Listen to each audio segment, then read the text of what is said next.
Senador Delcídio Amaral, em seguida o senador Valdemir Moca. Senhor presidente, eu gostaria E o Fernando de Bezerra historiar, e Coelho. Vossa Excelência foi protagonista desses projetos todos, até como relator de projetos importantes, que foram construídos em 2011, senhor presidente. 2011, que era a reforma do ICMS, com a unificação das alíquotas em 4% até 2028, com os dois fundos, um fundo de compensação e um fundo de desenvolvimento regional. E esse projeto, senhor presidente, passava também pela discussão da dívida dos estados. A senadora Lúcia Vânia foi muito correta aqui, e o senador Ferraz também, absolutamente fiéis à história desses projetos que aqui se iniciaram, entre eles o comércio eletrônico, senhor presidente. Comércio eletrônico que foi aprovado na CAI e na CCJ, a relatoria de Vossa Excelência, e que ficou dormitando lá na Câmara dos Deputados até o início desse ano. Até o início desse ano. Inclusive, esse processo passou por uma negociação intensa. A senadora Marta era da CCJ, junto com o senador Aloysio Nunes, negociaram uma proposta que depois na Câmara mudaram, fazendo inclusive uma regra de transição 20-80, 40-60, 50-50, depois 60-40, 80-20, até os 100%, taxando o ICMS do e-commerce no destino. Ao mesmo tempo, senhor presidente, aqui o senador Luiz Henrique e outros senadores, o senador Ferraz, a guerra dos portos, que fez parte desse pacote também. Portanto, esse requerimento, e dentro daquilo que nós, inclusive, conversamos ao longo desses últimos dias, ele é absolutamente pertinente. O indexador, nós levantamos no Ministério da Fazenda, o indexador atende 2 estados brasileiros. Aliás, justamente, senadora Marta, e Vossa Excelência, que é a relatora, sabe muito bem, porque conhece os números da Prefeitura de São Paulo. Mas atende São Paulo e Rio de Janeiro. E os demais estados, senhor presidente? E os demais estados que estão preocupados com a convalidação?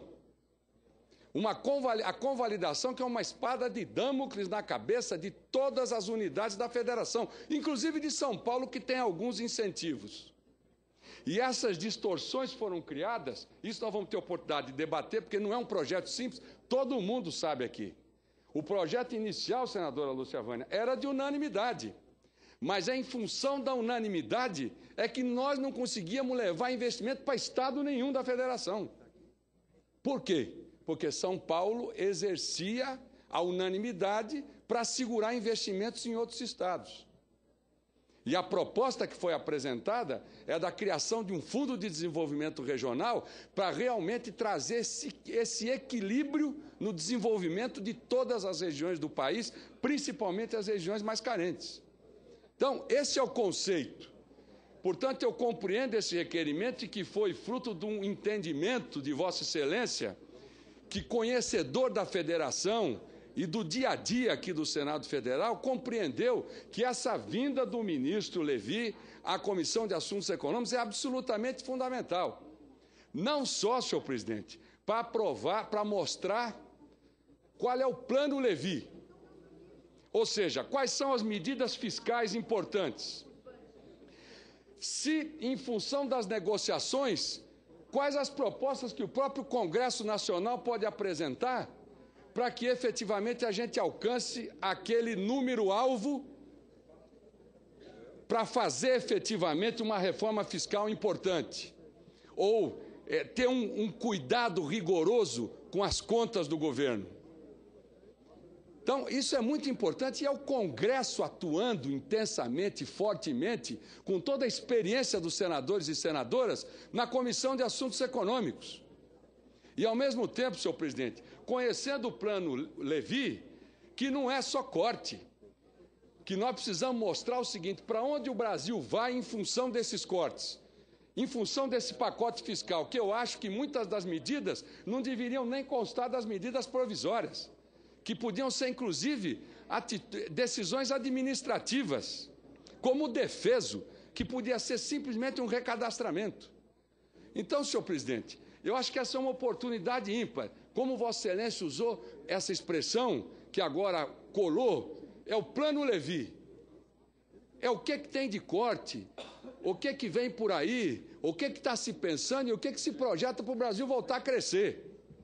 Essa é a essência dessa discussão. E o Pacto Federativo, como disse aqui o senador Ferraço e a senadora Lúcia Vânia, que esse é o grande projeto no Brasil, com todas as dificuldades.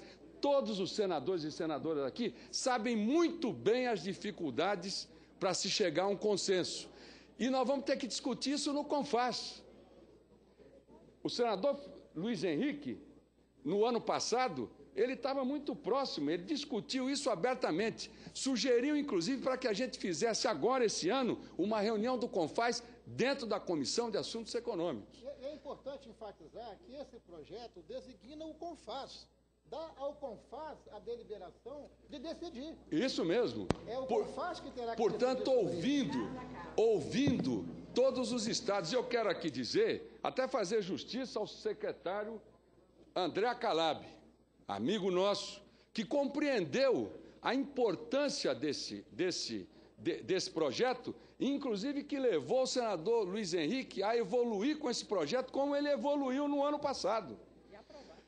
E aprovou.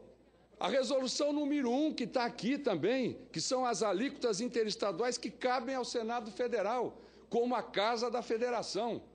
Portanto, senhor presidente, nós não podemos perder essa pauta, que é uma pauta macro, é uma pauta importante que vai sinalizar para quem quer investir segurança jurídica. O quadro que está aí com a súmula vinculante é um risco para todos os estados e ninguém bota mais um tostão nos estados.